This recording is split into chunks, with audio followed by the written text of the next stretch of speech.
SR पत्रिका रखे हर बड़ी खबर पर पैनी नजर। नहीं है कि आपको पार्टी में टिकट मिले। पार्टी के अंदर पुत्र मोह हावी है। सब नेताओं को अपने अपने नाकाबिल पुत्रों को मुख्यमंत्री बनाने का सपना लोग देख रहे हैं, खासतौर पर दिग्विजय सिंह जी। दिग्विजय सिंह जी का जो बेटा है उसको वो चाहते हैं कि 28 में मुख्यमंत्री बनाए और जुगाड़ लग जाए तो अभी बना ले। कमलनाथ जी को हटा के अगर कमलनाथ बन जाते हैं तो उनको ये खतरा लग रहा था कि उन्होंने बड़ी मुश्किल से ज्योतिरादित्य सिंधिया को भगाया, बड़ी मुश्किल से अरुण यादव जी को घर बिठाया और बड़ी मुश्किल से उन्होंने जीतू पटवारी जी को घेरा है।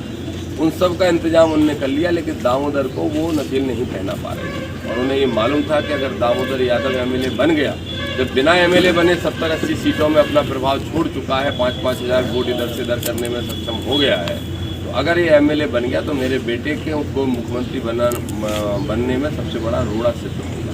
ये सारा का सारा षड्यंत्र विजय सिंह का करा हुआ है और उन्हीं ने वादा किया था 18 में कि मेरा वचन है कि मैं 100% आपको टिकट दूंगा और वही पलटे हैं। तो मैं मानता हूं कि पुत्र मोह से गुजर रही कांग्रेस इस समय अच्छे कार्यकर्ताओं की कदर नहीं कर पा रही है।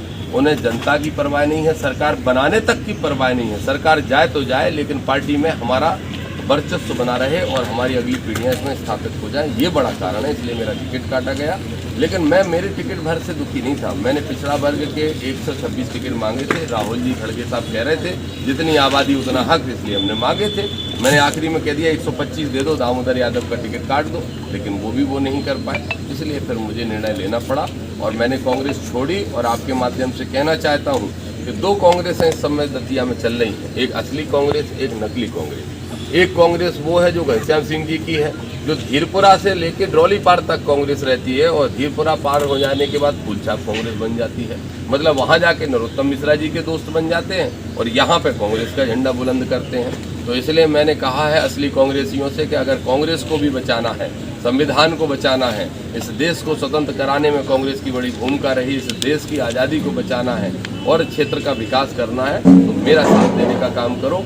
मैं असली कांग्रेसी हूँ और असली अम्बेडकरवादी हूँ और आज़ाद हमारी जो पार्टी है उस पार्टी का मैं आपका प्रत्याशी बन के आपके मैदान में उतरा हूँ चंद्रशेखर भाई के नेतृत्व में काम करने के लिए। कांग्रेस छोड़ के अब नई पार्टी में ज्वाइन करिए, क्या लगता है? देखिए, आज़ाद समाज पार्टी इस देश का भविष्य है और भविष्य इसलिए है क्योंकि चंद्रशेखर आज़ाद पूरे देश के अंदर वो लीडर हैं जो संविधान बचाने के लिए अपने सीने से गोलियां खाने का काम कर रहे हैं, लेकिन झुकने के लिए तैयार नहीं। हमारी उनकी विचारधारा मेल खाती है और हमारा उनका काम करने का उद्देश्य और तरीका सब कुछ एक जैसा है। इसलिए मैंने आज़ाद समाज पार्टी ज्वाइन की है।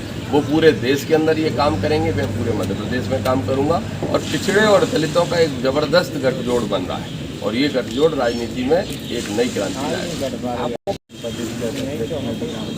हाँ, मैंने इस्तीफा दे दिया था क्योंकि देखिए मुझे नहीं बनना है। स्टार प्रचारक की रेवड़ियाँ मुझे नहीं चाहिए। अगर आपको वास्तव में स्थान देना है तो सदन के अंदर भेजो। और बात सबसे बड़ी यह है कि मेरे पास कमलनाथ के 3 सर्वे रखे हैं, मैं आपको कमलनाथ जी के सर्वे दे दूंगा। एक सर्वे में पहले आया मेरा 68% घनश्याम सिंह की तुलना में, फिर सर्वे में आया मेरा 71%, फिर सर्वे में आया मेरा 74% लास्ट में जाके। मतलब घनश्याम सिंह जी का कितना परसेंट आया आप ही अंदाज लगा लो। लेकिन अगर ये किसी को पब्लिक 74% तक कार्यकर्ता और आम जनता कह रही है उसके बाद उसका टिकट काटोगे तो इसका जवाब क्या है फिर कांग्रेस के पास? इसलिए मैंने इस्तीफा दिया है कि ये सामंतशाहियों की पार्टी है तो सामंतशाही चलाते रहे। हम जनता की पार्टी नई तैयार कर लेंगे और आज़ाद समाज पार्टी तैयार होगी।